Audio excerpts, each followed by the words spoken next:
মালয়েশিয়াতে আমাদের দ্বিতীয় শ্রমবাজার বাংলাদেশিদের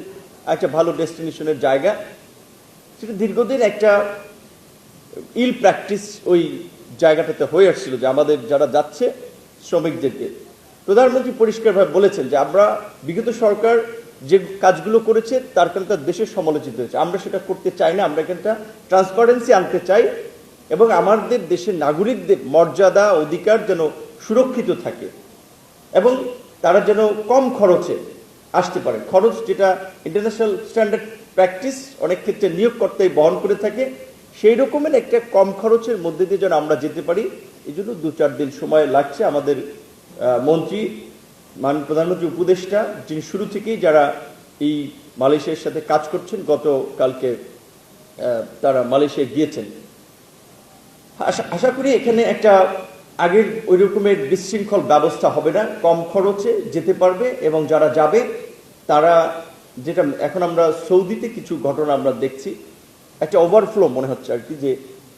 এবং এটার সাথে আমাদের বাংলাদেশিরা জড়িত। তারা নিজেরা ওখানে অনেকে কোম্পানি খুলছে, লোক কাজের ব্যবস্থা করতে পারবে, সে ধরেন 10 জন নিয়ে যায় 20 জন,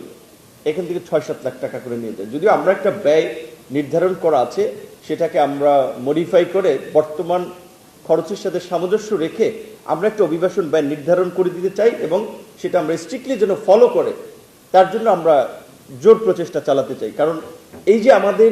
সাধারণ মানুষ এত কষ্ট করে যায়, কিন্তু এখানে যাওয়ার ব্যয়টা যদি কমানো যায় তাহলে তাদের জন্য একটা সুবিধা হয়, সেটা নিয়ে আমরা কাজ করতেছি।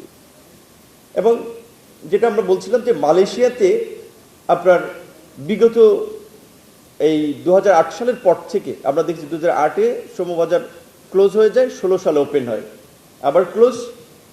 আপনার 18-তে ওপেন হয়, আবার 18 থেকে আপনার 22-এ আবার আপনার ওপেন হয়, মাঝখানে আবার বন্ধ ছিল, সর্বশেষ 24-এ আবার ক্লোজ হয়ে যায়। মানে 2-3 বছর 1.5 বছরের মাথায় কিছুদিন খোলা থাকে, আবার কিছুদিন পর ক্লোজ হয়ে যায়। তখন কি করে যারা বাজার থেকে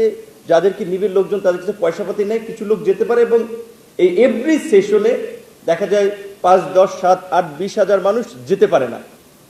এবং তারা রাস্তায় ঘুরে। তো এইবার জন্য এটা না হয়, এই কারণে কিন্তু আমাদের একটু সময় লাগতেছে, কারণ আগের সরকার একটা এমইউ করে গেছে, সেখানে পুরোপুরি অথরাইজেশন দিয়ে গেছে মালয়েশিয়ান অথরিটিকে যে তারা যেভাবে খুশি সেভাবে সিলেক্ট করবে। তো আমরা বলছি না, এটা হবে না, এর ফলে এই ঝামেলাটা হয়, আমরা এখানে ইনভলভ থাকতে চাই প্রক্রিয়ার সাথে,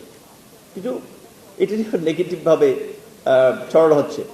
আর ইউএইর সমস্যাটা নিয়ে যেটা আমি বলছিলাম, এটা আমাদের প্রবাসীদের একটা বড় কনসার্ন, কারণ মিডল ইস্ট আমাদের এই প্রবাসীদের গন্তব্যের একটা বড় জায়গা। এই যাত্রাটাও কিন্তু শুরু হয়েছিল প্রেসিডেন্ট জিয়াউর রহমানের আমল, আপনারা জানেন 1976 সালে, এবং জিয়াউর রহমানের লিডারশিপের কারণে বিশেষ করে মিডল ইস্টের এই মধ্যপ্রাচ্যের বা মুসলিম দেশগুলোর সাথে বাংলাদেশের সম্পর্ক একটা অন্য উচ্চ মাত্রায় ছিল, যেই কারণেই কিন্তু আমরা এই মিডল ইস্টের শ্রমবাজারের ক্ষেত্রে আমাদের একটা একচেটিয়া দক্ষ